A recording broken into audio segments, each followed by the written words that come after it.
So this specifically is going to be talking about faith and works. Now, I could have done a lot more, and maybe in the future, maybe for my 1,500 subscriber special or something like that, I'll do another one of these. I will just be dealing with specifically the definition of faith, the relationship between faith and charity, and then the meritoriousness of works.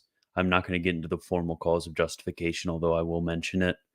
And the formal cause is definitely something which is very important, which is the disagreement whether the formal cause is something which is inherent and inchoate, that is the righteousness of Christ in us, or something which is external to us, that is the merits of the righteousness of Christ outside of us. But that will have to wait for another day because I will not be dealing with that today. So let us begin. Militant Jamie says his Greek is great. But Militant Jamie, you want to make it even better? FluentGreekNT.com. That's what will make it better. Okay, so first I'm going to go over the Protestant doctrine of faith, and then eventually I'll get into works. So faith is said to be, quote, to trust in the merits of Christ, that is, for the sake of God, certainly wishes to be reconciled. That for his sake, God certainly wishes to be reconciled with us, and that's Melanchthon. And then also he says, faith signifies not only a knowledge of the history, but such faith as assents to the promise. Or, in Turretin's word, that which involves a filial apprehension of Christ and his benefits. So, when it comes to the doctrine of faith in the broadly Protestant view, I don't think there's any disagreements between the Reformed and Lutheran schools on this question. Faith, rather than having its object, the certain objective realities, merely, such as the person and work of Christ, there's also a subjective conviction which is added to it. That is the faith of Christ applied to us. That we are trusting upon the fact that not only that Christ died and Christ died for us, but that this death is applied to us. Whereas with the Catholic view on the matter of the definition of faith, there's not that same subjective element which is added to us. So then with the relationship between justification, which has to do with faith, and sanctification, which has to do with charity, Turretin gives us 5 differences. So first, as to their object, justification is considered with the guilt of sin, sanctification with the pollution of sin. Second, as to their form, justification consists in the judicial and forensic or legal remission of sin and imputation of righteousness. And the latter with the physical and moral act of the infusion of righteousness and internal renovation. So again, Protestants don't deny the infusion of righteousness, but they just don't include it in justification. So third, as to the recipient subject, to the former, that is justification, man holds himself objectively on the part of God acquitting. To the latter, on the part of God renewing subjectively. Then fourth, as to 2 degrees, justification is whole and entire, where sanctification increases moment after moment or degree after degree in more holiness. Then fifth, as to order, which this is going to be the most important part, because when it comes to the first and second, they're very important. And third, but fourth is not really that important. But to the fifth, as to order, that is prior, at least in the order of nature, because God sanctifies those who are reconciled and justified by faith. This, however, follows. So sanctification follows justification.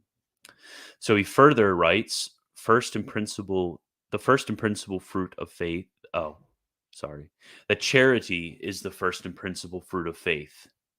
And although love is not the form of faith, but may be distinguished from it, it cannot on that account be said to be separate from it. It is the proper and immediate effect of faith, which cannot be separated from its cause. So whereas in the Reformed view, when it comes to the relationship between faith and charity, charity flows from faith as an effect to its cause. But in the Romanist view of the matter, charity is the form of faith. That is the vivifying principle of faith. Just as the soul is to the body, so charity is to faith. Okay, now I'm going to go over a bit of the differences, although I did mention them before. So the differences between Protestants and Catholics isn't on sola fide. I would definitely like to emphasize that, and I have emphasized that, because when you get into polemics between Protestants and Catholics on the matter of soteriology, usually it's just Protestants are stupid and wrong because they believe in justification by faith alone. That's usually what you'll get. But that's not necessarily, I don't, at least, it's my opinion, that that's not even really a difference between the Protestant Catholic view. I believe when it comes to faith, that Protestants and Catholics would agree on the instrumentality of it and the sole instrumentality of it. So when it comes to the actual differences, the first is going to be the definition of faith. Second is going to be the formal cause of justification. That's the grounds of justification, whether of, as I said before, imputation or the inchoate righteousness of Christ. And third, on satisfaction, which is referring to works as satisfying for the temporal effects due to sin, which I also am not going to cover. I'm just going to cover the definition of faith, and then charity and faith, and then merit. So, regarding the instrument of justification, because I know it's going to be controversial to say that there is no difference when it comes to sola fide, at least in the classical sense of the Reformed view. Both the Reformed and Catholic agree. So if you read Newman right here, he says, quote, "There would be nothing inconsistent then if faith being the sole instrument of justification, and yet baptism also the sole instrument, and that at the same time, because in distinct senses, an inward instrument in no way interfering with an outward instrument, and the inward instrument is faith, and the outward instrument is baptism. Baptism might be the hand of the giver, and faith the hand of the receiver." And notice he says sole instrument.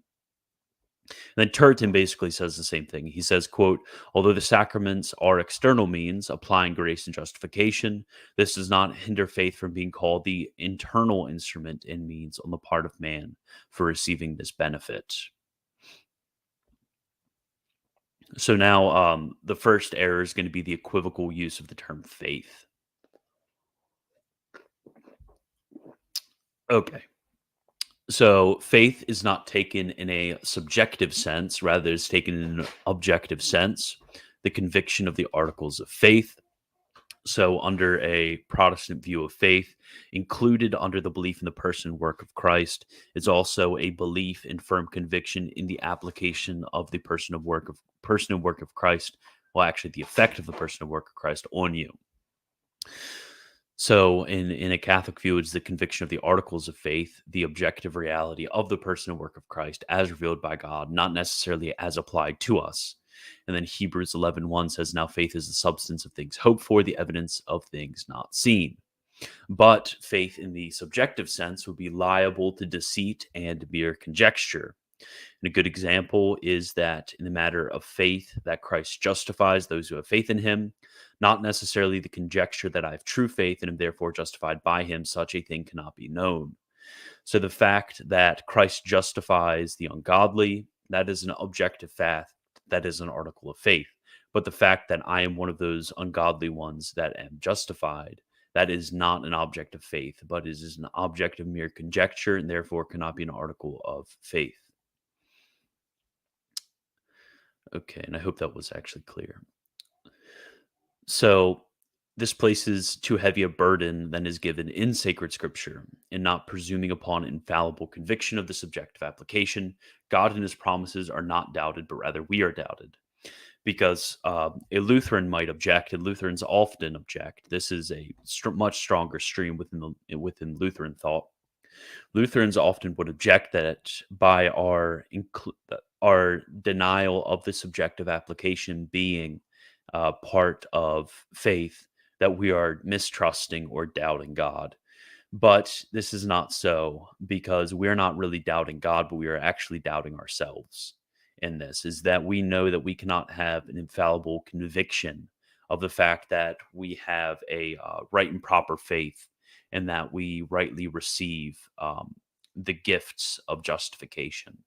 That's not something which can be known, because Scripture does not tell us those things. Scripture just gives us those objective truths about that group of people and the conditions which are included under justification, not necessarily whether we whether we meet those conditions, if that makes sense. So this is really a heavier burden which is placed on the faithful, saying that that is included under the definition of faith. Okay, then also another error is the separation of faith and charity. And then by separation, we must be very particular because, in one sense, it's true, in another sense, it's not true when referring to the Protestants. So, by separation, I do not mean that in the Protestant view, charity does not necessarily flow from faith, for it is affirmed within Protestantism that charity does necessarily flow from faith, but that faith is first prior to charity, although not temporally. That is not due to time. And second, it is not formed by charity, which you can see in Turretin above. So, on the other hand, Catholics would say that that faith is not prior to charity, and then also would say that charity is contemporaneous. I think that's a correct word. Contemporaneous with with um, with faith, because it is the form of faith, just as the body cannot exist without the soul, so faith cannot exist without charity. So, first, it is by anthropological necessity, so by the constitution of our being, that love is the form of faith. For faith is an act of the intellect, that is, an act of right reason, towards a certain object, which is revelation. The will is submitted to the intellect in right reason by necessity. Sorry, the bubbly drink is getting to me, causing me to burp. So, in right reason, whereas our intellect is correctly disposed to a certain object, because because our will is a lower faculty, our will is submitted to our intellect, and therefore, with right reason, so is there right will towards the judgment presented by the intellect to the will. And this right judgment and act of the will is called charity. So there is this necessary existence of charity when there is the existence of faith. And then second, we can call it the necessity of friendship, because when it comes to when it comes to the act of justification, the relationship which is entered between God and man, it is described as a friendship, which does not only include a knowledge of the thing known, but also a love towards the thing known. But that's not necessarily a rock solid argument, but it is an argument. One could say, I guess, one could conjecture that that there is no friendship in the entrance of justification, but I don't know why somebody would say that. Okay, then continued. So many texts can be brought forth. So I'm gonna let me see. I'm gonna pull up these texts real quick for us to look at. Let me share my screen.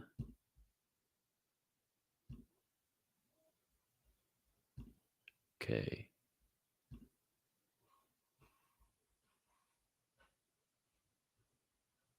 Actually, I shouldn't add it until I've actually gotten it. Okay, so let's see. In Scripture. So the first one's going to be the Gospel according to St. Luke, the Holy Gospel according to St. Luke, chapter 7, King James, because we're based over here. This cringe NIV. Oh, I hate all these ads on this Bible website. It's the worst. Okay, let's go to verse 47.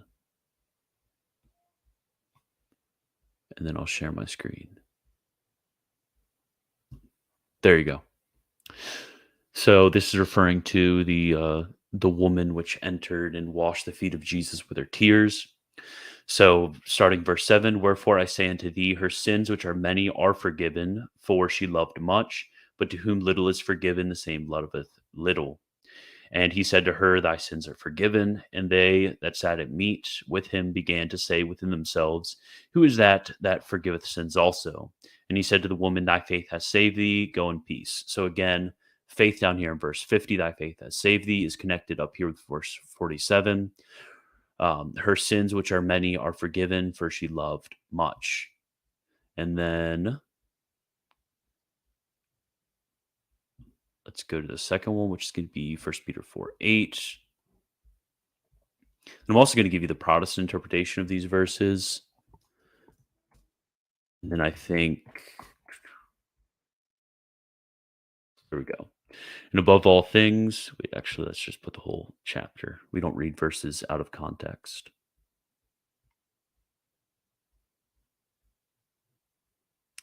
For, I'll start at verse 6. For this cause was the gospel preached also to them that are dead, that they might be judged according to men in the flesh, but live according to God in the spirit. But the end of all things is at hand. Be ye therefore sober and watch unto prayer. And above all things have fervent charity among yourselves, for charity shall cover the multitude of sins. Use hospitality one to another without grudging. As every man hath received the gift, even so minister the same one to another as good stewards of the manifold grace of God. And then here, having fervent charity among yourselves, and then on that theological principle that charity shall cover a multitude of sins. And then I know the other Paul. I know. Keep coping in the comments. I told you I'm going to give you the Protestant interpretation. Don't even comment on here. Okay.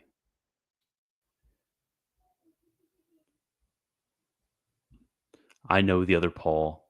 I know. You think I'm quoting massive tomes from Turretin and I don't know the Protestant view. I know the Protestant reading of these verses. And then it's going to be the second half of this verse that is important. The first half is really an epistemic principle. We know that we have passed from death unto life because we love the brethren. He that loveth not his brother abideth in death. Okay. And then 1 Corinthians 13:2. I really should have gotten this in like a document or something. Because the argument, the other Paul, is not going to be the one you think it's going to be. Okay. Though I speak with the tongues of men and of angels, and have not charity, and become as a sounding brass or a tinkering cymbal, and though I have the gift of prophecy and understand all mysteries and all knowledge, and though I have all faith, so that I could remove mountains, and have not charity, I'm nothing.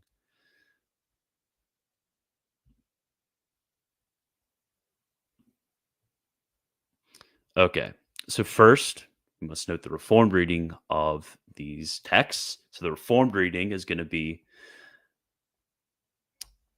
the Reformed reading of these texts is going to be that that charity and its outflowing from faith is that principle whereby we may have assurance that it is a certain epistemic principle that we know our justification because of the charity which flows from faith.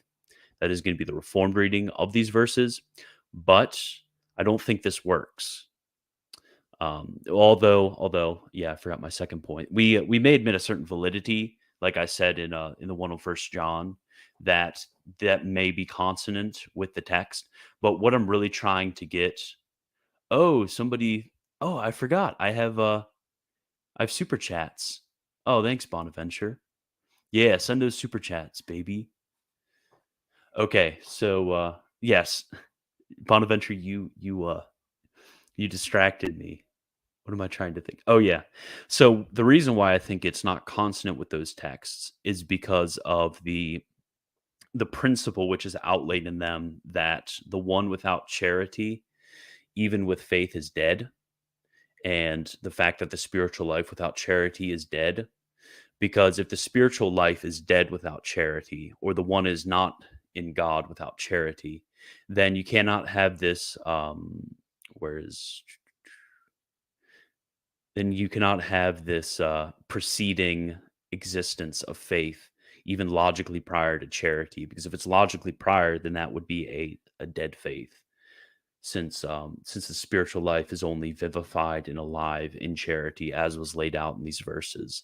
I'm not saying that the teaching of these verses is necessarily asserting the principle, but from the propositions given in these verses, the principle follows.